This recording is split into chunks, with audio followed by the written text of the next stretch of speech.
નમસ્કાર, ન્યૂઝ 18 ગુજરાતીમાં આપનું સ્વાગત છે અને આપની સાથે હું છું મિત્તલ ખાણિયા। મહત્વના સમાચાર। પીએમ મોદીએ દ્વારકાના દરિયામાં સ્કૂબા ડાઇવ કરી છે।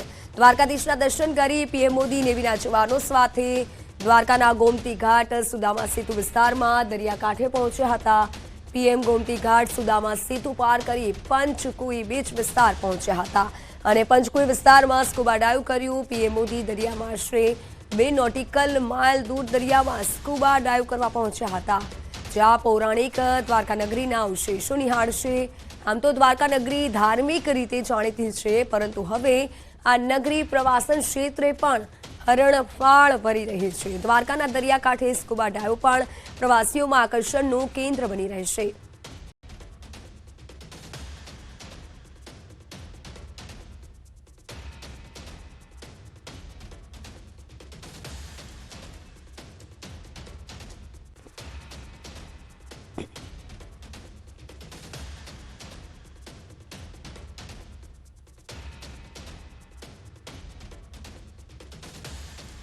દરિયામાં પીએમ મોદીએ સ્કૂબા ડાઇવ કરી છે। બંને દ્રશ્યો આપને બતાવી રહ્યા છીએ કે જ્યાં પીએમ મોદી હંમેશા પ્રવાસન ક્ષેત્ર પર વધુ ભાર મૂકતા હોય છે।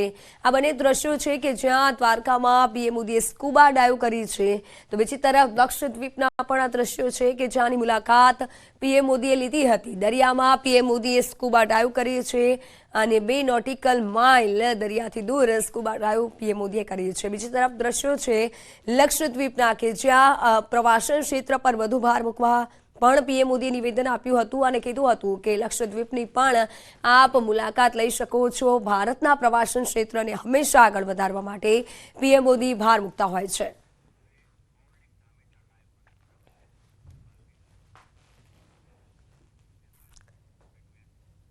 તમારી સાથે સંવાદદાતા મૌલિક દામેચા જોડાઈ ચૂક્યા છે, જેમની પાસેથી વધુ વિગતો જાણીશું। મૌલિક, પીએમ મોદીએ સ્કૂબા ડાઇવ કરી છે, અગાઉ તેઓએ લક્ષદ્વીપની પણ મુલાકાત લીધી હતી, એટલે પ્રવાસન ક્ષેત્ર પર વધુ ભાર મૂકવા માટે ક્યાંક તેમનું આ આહવાન છે, શું વધુ વિગત?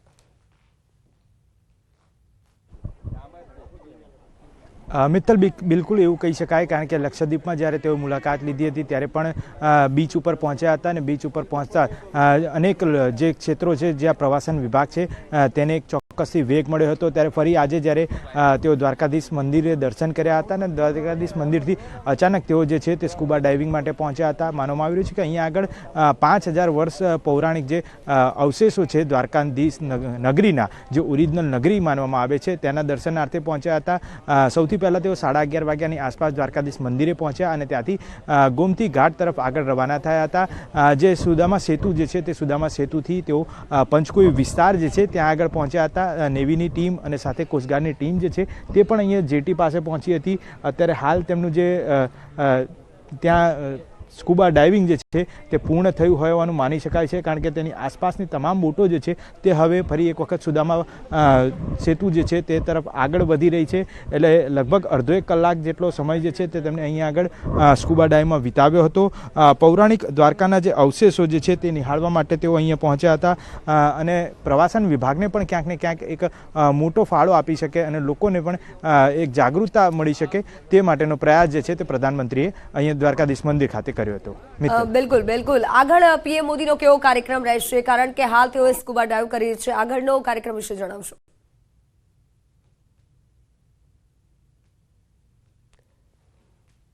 તો દરિયામાં પૌરાણિક દ્વારકાના અવશેષો નિહાળ્યા છે પીએમ મોદીએ। સીધા દ્રશ્યો આપને બતાવી રહ્યા છે દ્વારકાથી કે જ્યાં પીએમ મોદીએ સ્કૂબા ડાઇવ કરી છે। દરિયામાં પીએમ મોદીએ આ સ્કૂબા ડાઇવિંગ કર્યું છે અને અગાઉ તેઓએ લક્ષદ્વીપની પણ મુલાકાત લીધી હતી, એટલે પીએમ મોદીનો હંમેશા ભાર પ્રવાસન ક્ષેત્રને આગળ વધારવાનો છે। આ બંને દ્રશ્યો આપણે બતાવી રહ્યા છીએ, એક તરફ દ્વારકાના, એક તરફ લક્ષદ્વીપના, કે જ્યાં પીએમ મોદી આ બંને સ્થળની મુલાકાત લીધી છે અને સીધો ઇશારો કર્યો છે લોકોને કે આ સ્થળની મુલાકાત લેવી જોઈએ। અગાઉ તેઓએ લક્ષદ્વીપની મુલાકાત લીધી હતી અને ત્યારબાદ હજારોની સંખ્યામાં લોકોએ લક્ષદ્વીપમાં જવાની તૈયારી દર્શાવી હતી અને હવે આજે પીએમ મોદીએ દ્વારકાના સ્કૂબા ડાઇવિંગની મુલાકાત લીધી છે, સ્કુબા ડાઇવિંગ કર્યું છે પ્રવાસીઓમાં. આજે આકર્ષણનું કેન્દ્ર હવે સ્કુબા ડાઇવિંગ બની રહેશે, કારણ કે આજે પીએમ મોદીએ દ્વારકાના દરિયા કિનારે સ્કુબા ડાઇવિંગ કર્યું છે. દ્રશ્યો આપણે બતાવી રહ્યા છે. દરિયામાં 2 નોટિકલ માઇલ દૂર પીએમ મોદીએ આ સ્કુબા ડાઇવ કર્યું છે. બીજી તરફના દ્રશ્યો કે જ્યાં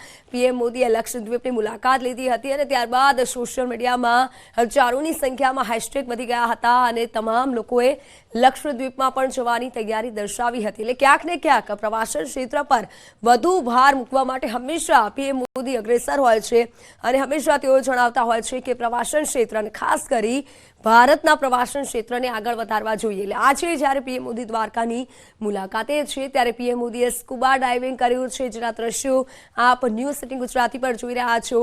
દરિયામાં 2 નોટિકલ માઇલ દૂર પીએમ મોદીએ સ્કુબા ડાઇવિંગ કર્યું છે. દરિયામાં રહેલા પૌરાણિક દ્વારકાના તેઓએ અવશેષો પણ નિહાળ્યા છે. ત્યારે પ્રવાસીઓનું હવે આકર્ષણનું કેન્દ્ર આ સ્કુબા ડાઇવિંગ બની રહેશે. પ્રવાસીઓ અવારનવાર સ્કુબા ડાઇવિંગ તો અલગ અલગ જગ્યાએ કરતા હોય છે, પરંતુ હવે જ્યારે પીએમ મોદીએ દ્વારકામાં સ્કુબા ડાઇવિંગ કર્યું છે એટલે હજારોની સંખ્યામાં સ્કુબા ડાઇવિંગ કરશે.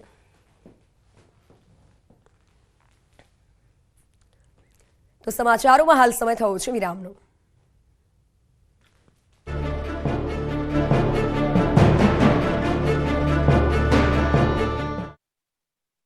કોંગ્રેચ્યુલેશન્સ જતા બંને તરફ આશરે 20 વર્ષથી પંચાયતની જમીન પર ઉગી નીકળેલા વૃક્ષ કાપી નંખાતા વિવાદ. કોઈ પ્રાઇવેટ કંપની 50 જેટલા વૃક્ષો કાપીને લઈ જતા ગ્રામજનોમાં આક્રોશ છવાયો. લગભગ 2800 મણ જેટલા 1,37,000ની કિંમતના લાકડાની ઉઠાંતરી કરાઈ હોવાનો સ્થાનિકોનો આક્ષેપ. સ્થાનિકોએ વૃક્ષની કાપણી સમયે રોકવાનો પ્રયત્ન કર્યો હતો, પરંતુ સુપરવાઇઝરે ધાકધમકી આપી હોવાનો સ્થાનિકોનો આરોપ. ગીર સોમનાથમાં કલેક્ટરના આદેશ બાદ ખાણ ખનીજ એક્શનમાં આવ્યું. સોમનાથ ચોકડી પાસેથી 2 બિલ્ડિંગ લાઇમસ્ટોન ચોરી કરતા ટ્રેક્ટર ઝડપાયા. સુંદરપરાથી એક રેતી ભરેલું ડમ્પર અને વેરાવળથી એક બ્લેક ટ્રેપ ખનીજ ભરેલું ડમ્પર સીઝ કરાયું. ખનીજ વિભાગે 50 લાખનો મુદ્દામાલ ઝડપી પાડ્યો. સુરતના ડભોવીમાં રત્ન કલાકારને હની ટ્રેપમાં ફસાવાયાનો કિસ્સો સામે આવ્યો. બેજા બાજુએ રત્ન કલાકારને રેપ કેસની ધમકી આપી રૂપિયા પડાવ્યા. પોલીસે 3 આરોપીની ધરપકડ કરી અને 4 આરોપી ફરાર. દાહોદમાં ખનન માફિયાઓ સામે ખાણ ખનીજ વિભાગનો સપાટો. દેવગઢ બારિયા નજીક અન્નપૂર્ણા હોટલ પાસે રેતી અને સફેદ પથ્થરો ભરેલી 7 ટ્રકો ઝડપાઈ. નવસારીના નેશનલ હાઈવે 48 પર એન્થલ નજીક ટેમ્પોમાંથી સાગ અને સીસમના લાકડા મળી આવ્યા. આ લાકડા ડીસા લઈ જવાઈ રહ્યા હતા. વન વિભાગે 15,50,000ના મુદ્દામાલ સાથે 3 આરોપીઓની ધરપકડ કરી. રાજકોટના કરોડોના ક્રિકેટ સટ્ટાકાંડ મામલે ખુલાસો. સમગ્ર સટ્ટાકાંડના તાર ગોવા અને દુબઈ સુધી જોડાયેલા હોવાનું સામે આવ્યું. આરોપીની પૂછપરછમાં દુબઈના કરણ નામના વ્યક્તિનું કનેક્શન હોવાનું ખુલ્યું. MS યુનિવર્સિટીના પૂર્વ વાઇસ ચાન્સેલરનું દિલ્હીમાં ભરતી કૌભાંડ સામે આવ્યું. લેફ્ટનન્ટ ગવર્નરે પ્રોફેસર ગોયલને દોષી ઠેરવી દિલ્હી ફાર્માસ્યુટિકલના VC પદેથી હટાવ્યા. પ્રોફેસર રમેશ ગોયલ સહિત અન્ય 6 અધિકારીઓ સામે કાર્યવાહી કરાઈ. તમામ સામે પોલીસ ફરિયાદ કરવાની ગૃહ મંત્રાલયને ભલામણ કરાઈ. ગેરકાયદે ભરતી થયેલા 17 ઉમેદવારો સામે શિસ્તભંગની કાર્યવાહીના આદેશ અપાયા. પ્રોફેસર ગોયલ 2008 થી 2011 દરમિયાન વડોદરા MSUના વાઇસ ચાન્સેલર હતા. મોરબીના ચાળદરા ગામની બ્રહ્માણી નદીમાંથી રેતીની ચોરી ઝડપાઈ. મોરબી ખનીજ વિભાગે દરોડા પાડતા રેતી ચોરી સામે આવી. એક લોડર 3 ડમ્પર સહિત 1.10 કરોડનો મુદ્દામાલ જપ્ત કરાયો. રાજકોટના PSI હિતેન્દ્ર પટેલ સામે દુષ્પ્રેરણાનો ગુનો દાખલ. મવડી ગામમાં રહેતા યુવકે આત્મહત્યા પહેલા બનાવેલો વિડીયો સામે આવ્યો. દારૂના કેસમાં ફસાવવાની ધમકી આપી રૂપિયાની માંગણી કરી હોવાનો PSI પર મૃતકનો આરોપ.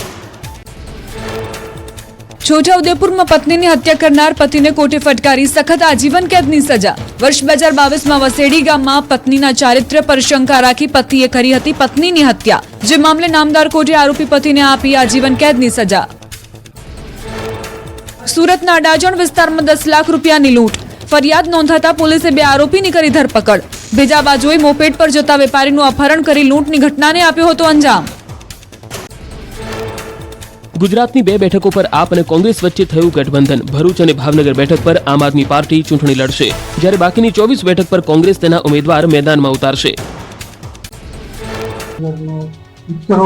વિકાસ થતો ગયો. રિયલ એસ્ટેટમાં ખૂબ સારો વિકાસ થયો. જે ટાઉનશીપ અને મોલ ને જે કલ્ચર અહીંયા જામનગર માટે કર્યું એ અધરવાઇઝ જામનગરમાં આવું કોઈ કલ્ચર હતું જ નહીં. રાજાશાહી વખતનું ઐતિહાસિક શહેર જામનગર માત્ર ગુજરાત જ નહીં વિશ્વના નકશામાં ઉભરી આવ્યું છે. રિલાયન્સ ઇન્ડસ્ટ્રીઝે જામનગરની કાયાપલટ કરી દીધી છે. જામનગર શહેરમાં મોટાભાગે બ્રાસ ઉદ્યોગ ક્ષેત્રે નાના મોટા એકમો ચાલતા હતા. જો કે વર્ષ 2000માં જામનગરના પાદરામાં મોટી ખાવડી નજીક રિલાયન્સ ઇન્ડસ્ટ્રીઝની ધીરુભાઈ અંબાણીએ સ્થાપના કરી અને ત્યારથી જ જામનગર શહેર અને જિલ્લાની કિસ્મત પલટાઈ. રિફાઇનરી સાથે વિવિધ એકમમાં મોટી સંખ્યામાં લોકોને રોજગારી મળી, વિકાસના કાર્યોની હારમાળા સર્જાઈ અને બંજર જમીને લોકોને માલામાલ બનાવ્યા. અંબાણી પરિવારે અસંખ્ય વિકાસ કાર્યોમાં યોગદાન આપ્યું. આજે જામનગર આધુનિકતાના નવા પથ પર ચાલી રહ્યું છે.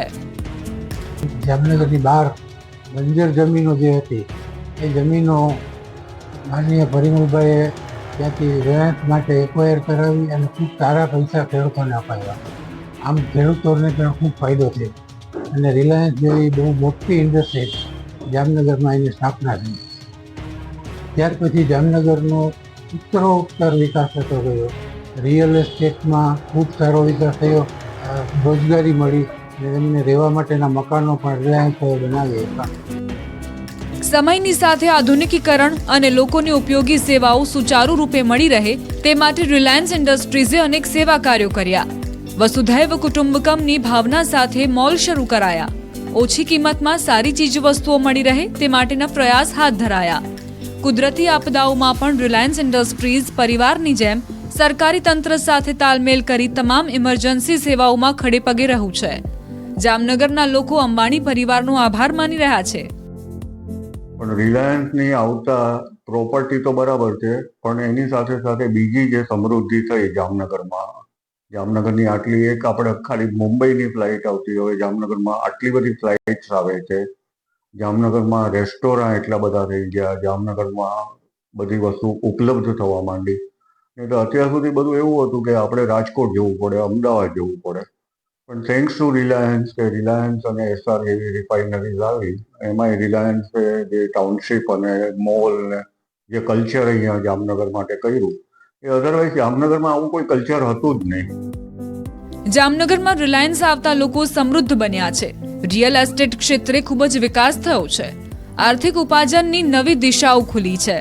રિલાયન્સ જેવી વિશ્વવિખ્યાત ઓઇલ ઇન્ડસ્ટ્રીઝ સ્થપાતા દેશ વિદેશના મહેમાનો પણ અવારનવાર જામનગરના મહેમાન બને છે, જેને લઈને ટુરિઝમ ક્ષેત્રે પણ વિકાસ થયો છે. નાનું એવું જામનગર રિલાયન્સ ઇન્ડસ્ટ્રીઝ સ્થપાયા બાદ વિશ્વ ફલક ઉપર ઓઇલ સિટી તરીકે ચમકવા લાગ્યું છે. આ ચમક ધરાવતા સિટીની વાત કરીએ તો અહીં ચો તરફ વિકાસ થયો છે. રિયલ એસ્ટેટ હોય, રોડ રસ્તા હોય, આબાદી હોય કે આર્થિક ઉપાર્જન હોય, તમામ ક્ષેત્રે લોકો રિલાયન્સ આવ્યા બાદ વધુને વધુ પ્રગતિશીલ બન્યા છે અને વિકાસશીલ બન્યા છે. જ્યારે જામનગરમાં રિલાયન્સ નહોતું ત્યારે એક નાના સિટી તરીકે ઓળખ ધરાવતું આજ વિશ્વના ફલક ઉપર રિલાયન્સના આવવાથી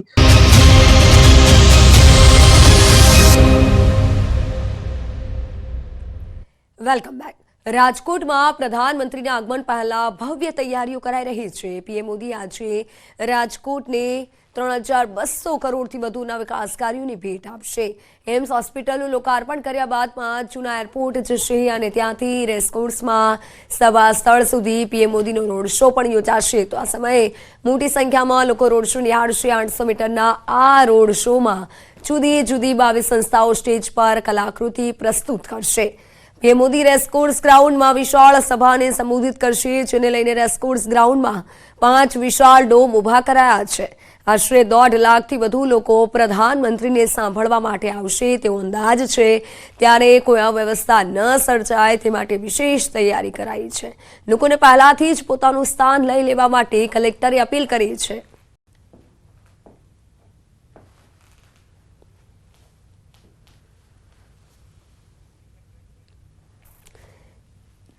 તો રાજકોટ હાલ કેસરિયાના રંગમાં રંગાયું છે. રાજકોટના આ દ્રશ્યો પ્રધાનમંત્રીના આગમન પહેલા ભવ્ય તૈયારી કરવામાં આવી રહી છે. પીએમ મોદી આજે રાજકોટમાં રોડ શો પણ કરવાના છે. તો રોડ શોનો જે રૂટ છે તેની પણ અમે આપને ઝાંખી બતાવી રહ્યા છીએ કે જ્યાં સુરક્ષા બંદોબસ્ત ગોઠવી દેવાયો છે. જોકે કલેક્ટરે પણ તમામને અપીલ કરી છે.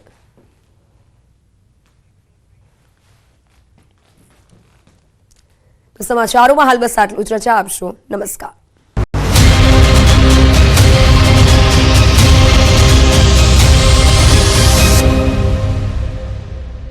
another day, another. ગૌરવભેર લેવાઈ રહ્યું છે અને અહીં વિકાસની પણ અનેક તકો જોવા મળી રહી છે. કિંજલ કારસરિયા, ન્યૂઝ 18 ગુજરાતી, જામનગર. શ્રીનાથજી મંદિર મંડળના ઉપાધ્યક્ષ કોકિલાબેન અંબાણીના 90મા જન્મદિવસ નિમિત્તે અંબાણી પરિવારે શ્રીનાથજી ખાતે 56 ભોગ મનોરથ કરાવ્યો હતો. કોકિલાબેન, મુકેશ અને નીતા અંબાણી, અનિલ અંબાણી, ટીના અંબાણીએ ભક્તિભાવ સાથે શ્રીનાથજીના દર્શન કર્યા. કોકિલાબેનના જન્મદિવસ નિમિત્તે ખાસ પૂજા અર્ચના કરવામાં આવી અને આ પ્રસંગે શ્રી વિશાલ બાવાએ ભગવાનને લાલ લડાવ્યા અને 56 ભોગ ચઢાવીને સાજા કર્યા અને ગુલાલ ખવડાવી આરતી કરી હતી. તો આ પ્રસંગે શ્રીજી પ્રભુને વિશેષ શણગાર કરવામાં આવ્યો. અંબાણી પરિવાર દ્વારા શ્રીજીને સોનાના ઘરેણાં અર્પણ કરવામાં આવ્યા. અંબાણી પરિવાર સાથે પ્રખ્યાત વાર્તાકાર રમેશભાઈ ઓઝાએ પ્રાર્થનામાં ભાગ લીધો. દર્શન બાદ વિશાલ બાવાએ મનોરથી અંબાણી પરિવારના તમામ સભ્યોને પ્રસાદ આપી આશીર્વાદ આપ્યા. આ પ્રસંગે વલ્લભ પરિવારના સભ્યોમાં શ્રી દીક્ષિતા બહુજી, શ્રી પદ્મિની રાવ પુત્રી, શ્રી પ્રિયમવદા પુત્રીએ ખાસ આશીર્વાદ પાઠવ્યા હતા. મોતી મહેલ ચોકમાં 51 વેદ વાંચી બ્રાહ્મણો દ્વારા સ્વસ્તિકના પાઠ અને મંત્રોચ્ચાર કરી સમગ્ર વાતાવરણને અલૌકિક ભક્તિમય બનાવ્યું.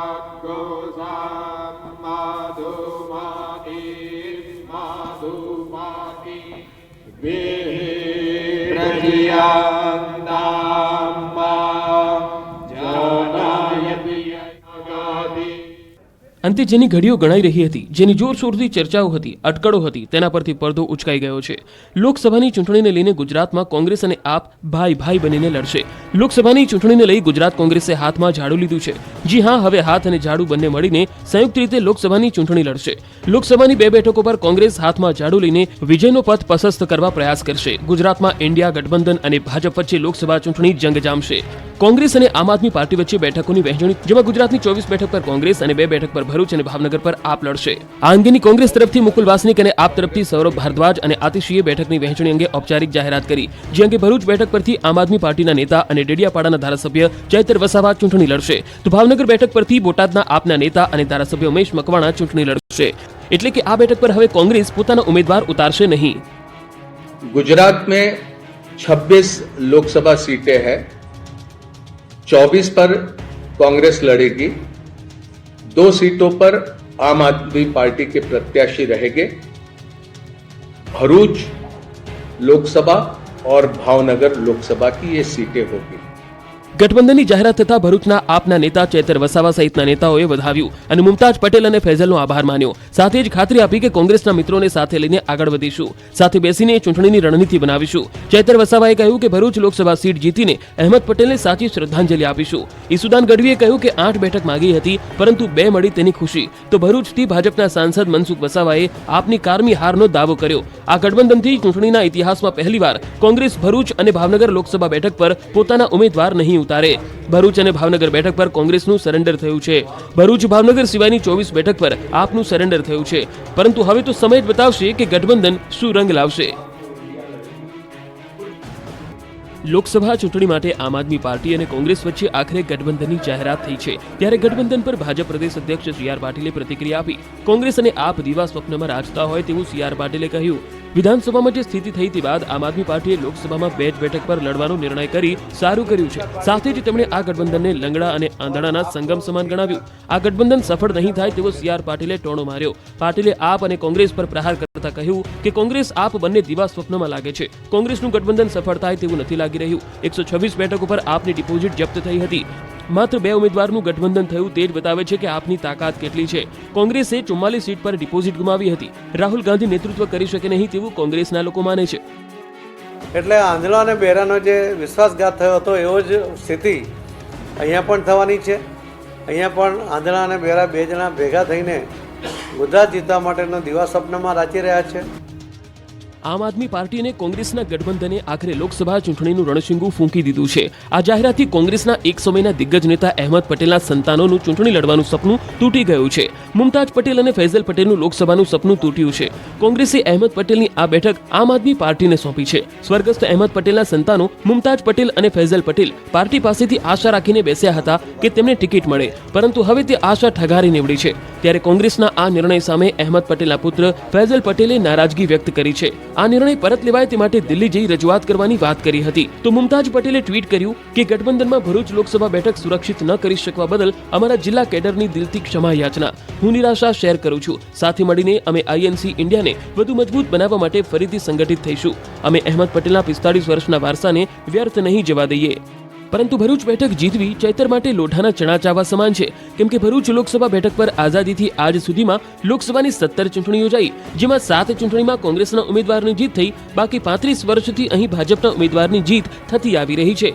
વિધાનસભાની 7 સીટ ધરાવતી આ લોકસભા બેઠકમાં 6 સીટ ભાજપ પાસે છે અને 35 વર્ષથી આદિવાસી પ્રભુત્વ ધરાવતી આ સીટ ભાજપનો ગઢ છે. હવે જો અહેમદ પટેલનો પરિવાર બગાવત કરે તો આપને પણ આ નડી શકે છે. ભાજપ માટે આ લોટરી સમાન રહેશે. દ્વારકામાં આવતીકાલે પ્રધાનમંત્રી પધારી રહ્યા છે. વિવિધ વિકાસ કામોનું લોકાર્પણ કરવાના છે, જેને લઈ દ્વારકામાં તમામ તૈયારીઓ પૂર્ણ કરી લેવાઈ છે. દ્વારકાના એનડીએચ ગ્રાઉન્ડ ખાતે વિશાળ ડોમ બનાવવામાં આવ્યો છે. મોદીની જાહેર સભાને લઈને તડામાર તૈયારીઓ પૂરી કરી લેવાઈ છે. આશરે 25 થી 30 હજાર જેટલી બેઠક ક્ષમતા ધરાવતા ડોમ જાહેર સભા માટે તૈયાર થઈ ગયો છે. અહીં પીએમ મોદી જનસભાને સંબોધિત કરશે. તો આવતીકાલે દ્વારકાના સુદર્શન સેતુનું પણ લોકાર્પણ કરાશે. પ્રધાનમંત્રી નરેન્દ્ર મોદીના હસ્તે કેબલ બ્રિજનું ઉદ્ઘાટન કરાશે. 980 કરોડના ખર્ચે તૈયાર થયેલો આ કેબલ સ્ટેટ બ્રિજ 2.32 કિલોમીટરનો દેશનો સૌથી લાંબો બ્રિજ છે. આ બ્રિજના લોકાર્પણ બાદ દ્વારકા અને બેટ દ્વારકા વચ્ચે મુસાફરી વધુ ઝડપી બનશે. શ્રીમદ ભગવદ્ ગીતાના શ્લોક અને શ્રી કૃષ્ણની છબીઓથી આ સુદર્શન સેતુ શણગારવામાં આવ્યું. ફૂટપાથના ઉપરના ભાગમાં સોલાર પેનલ લગાવાઈ છે. પુલથી વાહન વ્યવહારને સરળ બનાવી દ્વારકા અને બેટ દ્વારકા વચ્ચે મુસાફરી કરતા ભક્તોના સમયમાં નોંધપાત્ર ઘટાડો થશે. આ બાજુ પીએમના આગમન પહેલા દ્વારકાના ગોમતી ઘાટ પર મહાઆરતીનું આયોજન કરાયું, જેમાં ગૃહમંત્રી હર્ષ સંઘવી, કેબિનેટ મંત્રી મોડુભાઈ બેરા, પૂનમ માડમ, ધારાસભ્ય પબુભા માણેક ઉપસ્થિત રહ્યા. વિશાળ જનમેદની વચ્ચે રંગબેરંગી લાઇટ એન્ડ સાઉન્ડ શો વચ્ચે મહાઆરતી થઈ. ગોમતી ઘાટ પર વિશાળ જનમેદની વચ્ચે મહાઆરતીનો રંગ જોવા મળ્યો. ખેડા જિલ્લાના 3 પીઆઈનો વિડીયો વાયરલ થતા કાર્યવાહી કરાઈ. જિલ્લાના એસપી દ્વારા 3 પીઆઈને સસ્પેન્ડ કરાયા.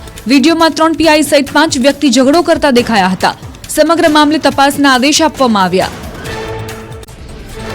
વાંકાનેરમાં જ્વેલરી શોપમાં વેપારીની નજર ચૂકવી સોનાના દાણાની ચોરી કરતી 2 મહિલા સીસીટીવીમાં થઈ કેદ. ખરીદીના બહાને આવેલી મહિલાઓએ 4.5 લાખની કિંમતના 205 નંગ સોનાના દાણાની ચોરી કરી.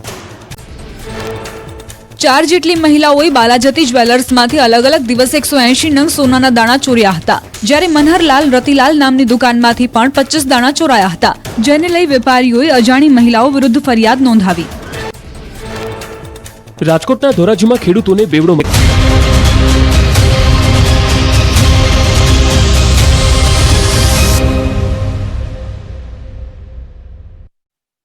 વસંત મસાલા 3 મહિના સુધી નહીં થાય મન કી બાત કાર્યક્રમનું પ્રસારણ. માર્ચમાં કદાચ ચૂંટણી આચાર સંહિતા લાગુ થઈ શકે. પ્રધાનમંત્રી મોદીએ કહ્યું, ચૂંટણી બાદ 111મા એપિસોડમાં મળીશું.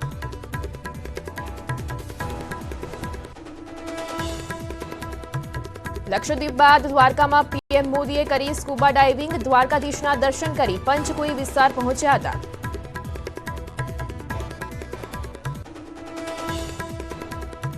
પીએમ મોદીએ બેટ દ્વારકામાં કર્યું સુદર્શન સેતુનું ઉદ્ઘાટન. તો બેટ દ્વારકામાં પણ દ્વારકાધીશની કરી પૂજા અર્ચના.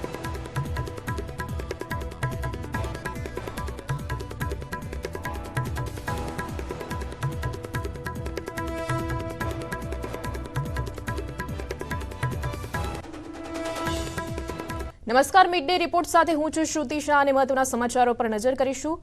રાજકોટમાં વડાપ્રધાન નરેન્દ્ર મોદીની 8મી વખત બનશે મહેમાન. સૌરાષ્ટ્ર ભાજપ પ્રવક્તા રાજુ ધ્રુવનું નિવેદન. રાજકોટ સાથે નરેન્દ્ર મોદીનો અનેરો નાતો છે. રાષ્ટ્રીય સ્વયંસેવક સંઘના સમયથી નરેન્દ્ર મોદી રાજકોટ સાથે જોડાયેલા છે. પોતાના સંસદીય કાળની પ્રથમ ચૂંટણી તેઓ રાજકોટથી જ લડ્યા હતા. પ્રથમ ચૂંટણી જીત્યા અને 22 વર્ષ ગઈકાલે પૂર્ણ થયા. ચૂંટણી જીત્યા બાદ રાજકોટને મુખ્યમંત્રી તરીકે, વડાપ્રધાન તરીકે અનેક વિકાસ કાર્યોની ભેટ આપી છે.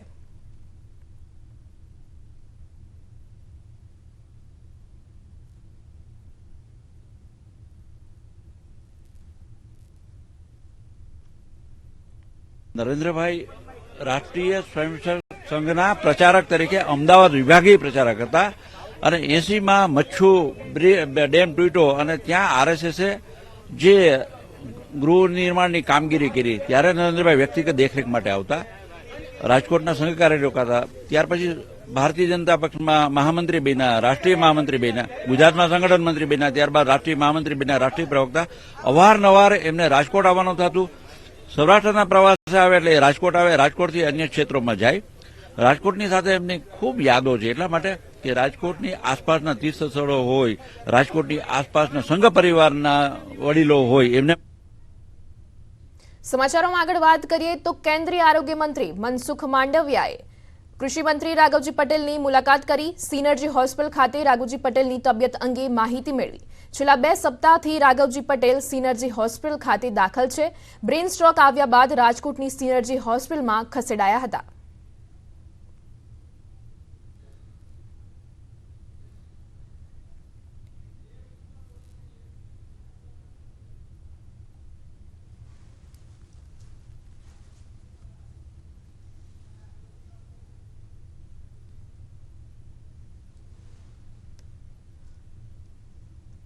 तो मनसुख मांडविया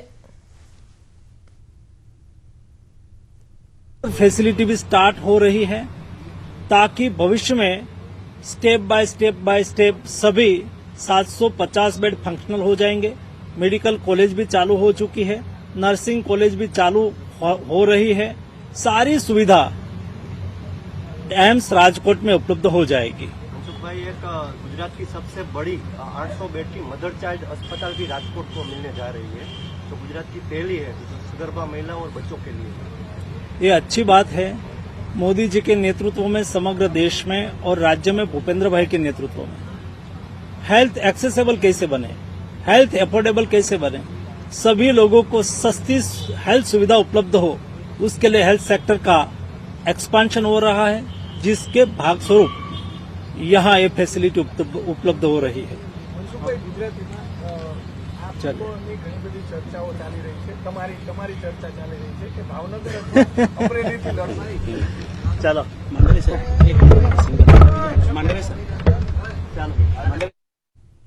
આગળ વાત કરીએ વલસાડની તો વલસાડમાં હાર્ટ એટેકથી વધુ એક યુવકનું મોત થયું છે. ધરમપુર તાલુકા પંચાયત પ્રમુખના ભાઈનું મોત થયું છે. 31 વર્ષીય આશીષ મહાલાનું હાર્ટ એટેકથી મોત. અચાનક ચક્કર આવી જતા પલંગ પર જ બેહોશ થઈ ગયા હતા, જે બાદ સારવાર દરમિયાન તેમનું મોત થયું.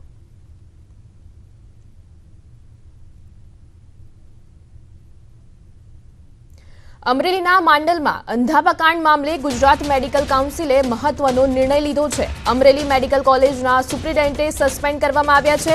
વિરામ ગામની રામાનંદ હોસ્પિટલ અને અમરેલીની શાંતાબા મેડિકલ કોલેજ અને હોસ્પિટલમાં મોતિયાનું ઓપરેશન કરાયું હતું. ઓપરેશન બાદ 5 લોકોએ કાયમી દ્રષ્ટિ ગુમાવી હતી.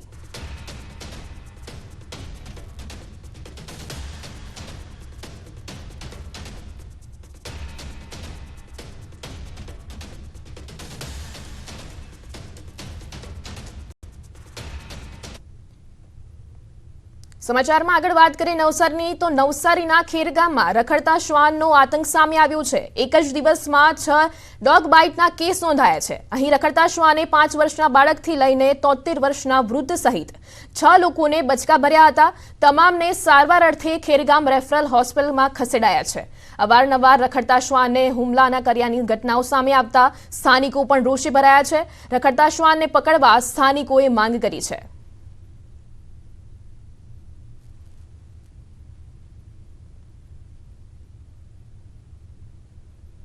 રશિયા યુક્રેન યુદ્ધમાં સુરતના યુવકનું મોત નીપજ્યું છે. 23 વર્ષીય હેમિલ અશ્વિન મંગોકિયાનું મોત થયું છે.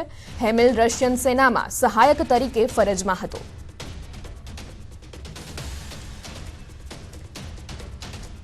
સુરતના યુવકનું રશિયા યુક્રેન યુદ્ધમાં મોત થયું છે. 23 વર્ષીય હેમિલ અશ્વિન મંગોકિયાનું મોત થયું છે. હેમિલ રશિયન સેનામાં સહાયક તરીકે ભરતી થયો હતો અને તે દરમિયાન યુદ્ધમાં સુરતના યુવકનું મોત નીપજ્યું છે. વડોદરાના માંડવીમાં જર્જરિત મકાન ધરાશાયી થયું. મોડી રાત્રે અચાનક જર્જરિત મકાન ધરાશાયી થતા લોકોમાં દોડધામ મચી હતી. મકાન પાસે પાર્ક કરેલ કાર પર મકાનનો કેટલોક ભાગ પડતા કારનો કચ્ચરગાણ વળ્યો. ફાયર બ્રિગેડની ટીમ સ્થળ પર પહોંચીને હાથ ધરી કામગીરી. ઘટનામાં કોઈ જાનહાનિ ન થતા લોકોએ રાહતનો શ્વાસ લીધો હતો.